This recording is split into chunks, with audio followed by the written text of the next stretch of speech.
పోషక క్రియలు అని కొన్ని ఉన్నాయి. అంటే మంచిని పెంచే పనులు. ఉదాహరణకి వర్తమాన కాలంలో వివాహాదులు కొంత ఇబ్బందులు పాలవుతున్నాయి.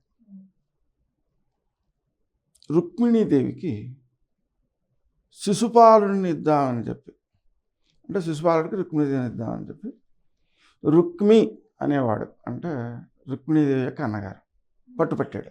భీష్మకుడు తండ్రి, ఆయన మాట గమ్మున కాదనలేక అలాగే అన్నాడు.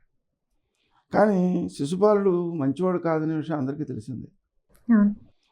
ఆ కారణంగా మన భీష్ముడు ఏం చేశాడంటే అమ్మాయి చేత దానాలు చేయించాడు. బియ్యం పర్వతాలు, బెల్లం పర్వతాలు, వస్త్రాలు, బంగారం, వెండి, అప్పాలు, లవణం, ఇలా చాలా అధిక స్థాయిలో దానాలు చేయించాడు. ఈ దానాలు చేయించడం వల్ల రుక్మిణీదేవికి తన గురువుని కృష్ణుడి దగ్గరికి పంపించాలనే ఆలోచన రావడం, ఆవిడ పంపించడం, కృష్ణుడు రావడం, కృష్ణుడు తీసుకువెళ్ళడం, ఇవన్నీ జరిగిపోయాయి. అంటే అర్థం ఏంటి?